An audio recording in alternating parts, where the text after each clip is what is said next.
Welcome back to The Adapter. I'm so glad you made it back for another show, another episode. Today's episode is about how to approach random people.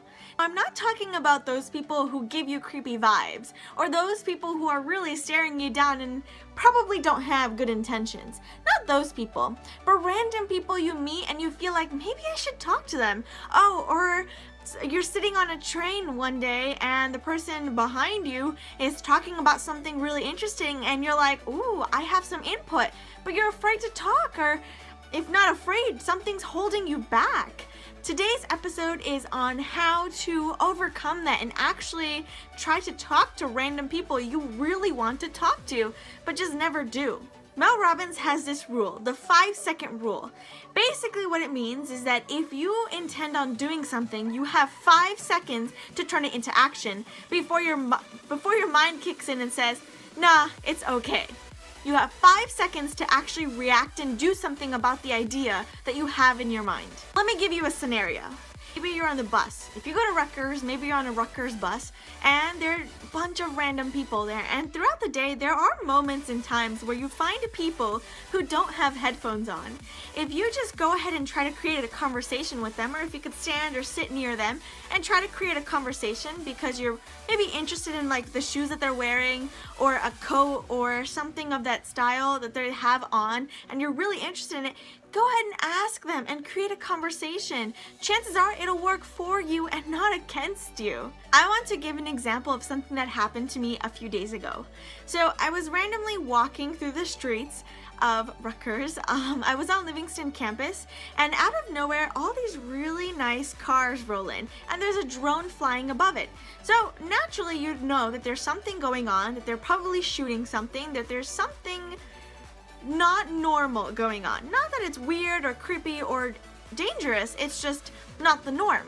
So what ends up happening is these really nice sports cars, I think the best 4 on campus from what the person told me, they roll up and they park to the side, and the drivers get out and the drone is flying above them and they're trying to shoot the cars. And in my mind, I find this really interesting because I'm like, what are they doing? Is this for an ad? Is this for a campaign? Is this to promote the cars? What are they doing?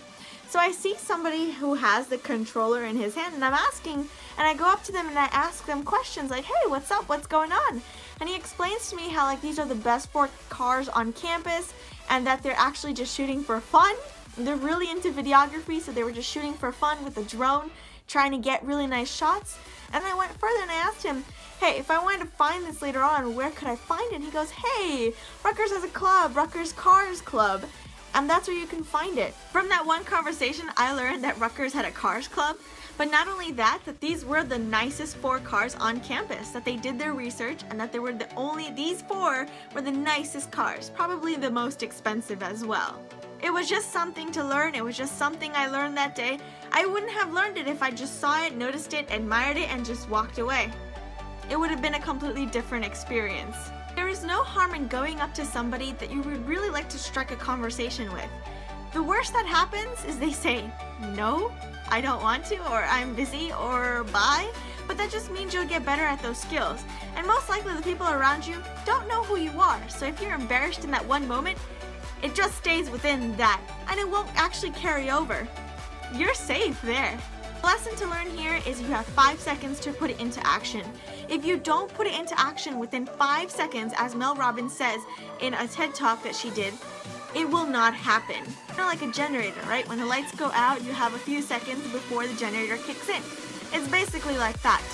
You have 5 seconds before your generator kicks in. If you don't do anything, it's not going to happen. So practice this. Thank you for listening. I really appreciate all the views. I also would love for you to subscribe and comment down below in maybe a time when you did actually talk to somebody random and it worked in your favor. Have a great day, and I'll see you in the next video. Bye!